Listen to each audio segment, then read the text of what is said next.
The stage is set for the Miami Open final for the women. And of course, Aryna Sabalenka finds herself in yet another final. She's not dropping sets right now. And she'll be facing Coco Gauff, playing in her home state of Florida. Let's see how she gets on. This is my preview.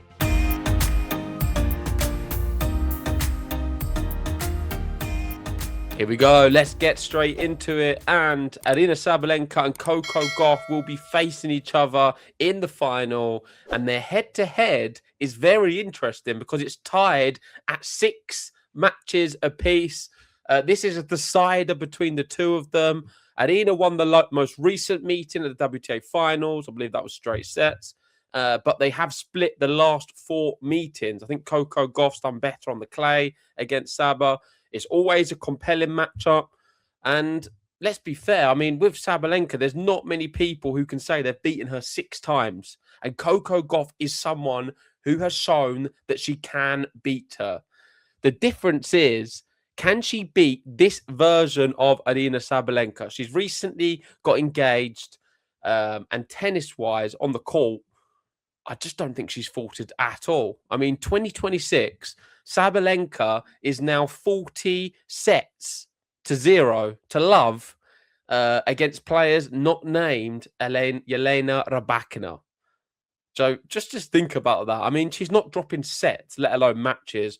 We speak about the dominance from Carlos Alcaraz this year. The Sabalenka dominance is a complete different level. She's world number 1. There's nobody catching her up at all. I mean, let me have a look at the live rankings to see what the gap is. Yeah, she's got 10,675 points currently. Rybakina's second, and it's not too far. I mean, 8,100. And then you've got Coco, who is now past Iga with her exit into third. The point is, I feel like this is obviously a reflection of a large part of last year. So the rankings is a reflection of a 12-month period. The way she's playing right now, if she continues it like this, the gap's going to be absolutely huge between number 2 and number 3. She's just so dominant. And I don't know, as much as if we look at the other match, for example, Coco Gauff, she beat Mukova 6-1, 6-1. You can say that's pretty dominant as well. It's her first time in their home state of Florida in a final of Miami. It's her 6th career WTA 1000 final. But Mukova just can't beat her. I think they've played 6 times before.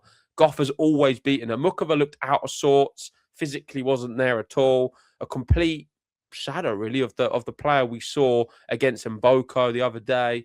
And it happens time and time again with Karolina Mukova. She's not always the most consistent, but neither is Gauff. One thing Gauff is consistent with is beating Mukova, and she did that again. So I don't know how much to read into it, because it just seems like that matchup is destined to always end that way, a bit like a Taylor Fritz and Novak Djokovic, if you know what I mean.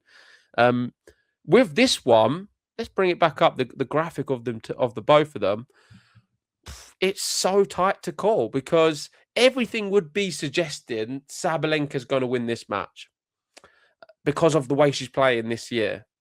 They've not played each other this year, and the way she's going, just Sabalenka seems better than everyone, aside from Rybakina.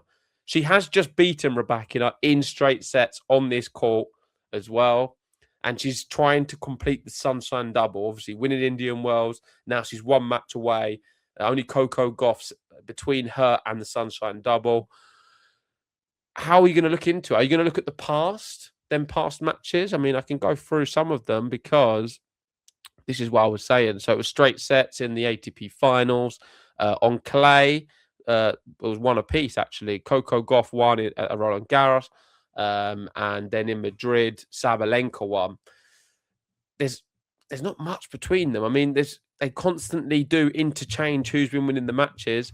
The difference is this version of Sabalenka this year has been outstanding. I can't say the same about Coco Gauff. If it was a final with her and Rybakina, I could maybe even make a case for Rybakina winning it. But Rybakina's just gone out. She's lost to Saba. And with saying all of this, I think I'm going to stick with my heart and my head, because I'm not against Sabalenka dominating the tour right now. I find it interesting in the sense that Iga's done it for. She's been on and off Iga with doing this dominance on the WTA side. Saba's had her moments. Rebecca's had her moments, but nowhere near as much as Sabalenka. And I find it interesting because we've got so many young players who are doing so well at the moment, like your Miranda Davis, your Mboko particularly. I find it fascinating to know that when you've got someone so much better than everyone else, it seems like, how are them young players going to be able to close that gap? And I think it's only going to help improve everyone else around her. Let's see more Sabalenka dominance to give everyone that extra incentive to raise their game, to go take it to the next level. And I think playing against young players is going to, I think, lift the whole sport up and everyone else up as well. We saw it with Iga for a bit. But I think Sabalenka is more dominant than what I've seen. I mean, not dropping a set really this year, apart from Rybakina, is just insane. We're almost in April. So I'm going to be going for Sabalenka to win, and I'm going to be going for Saba in straight sets. There we go. You've heard my thoughts. Probably a bit of waffle as well, because as you can see, I'm very interested by this matchup. I agree with the tagline, compelling. It certainly is that. But it just feels like Sabalenka is in her own world. She is better than everyone. One of the last losses we saw, apart from the Rybakina's one, was against Kyrgios. I mean, she's just not losing matches. So let's see what Coco Gauff can do. If anyone can beat her, it's her. Of course, Rybakina as well. But Coco Gauff, 6 times she's beaten her. But that is my thoughts. That is my prediction. Let me know yours in the comment section. And if you haven't already, hit the like button, subscribe, and I'll see you soon.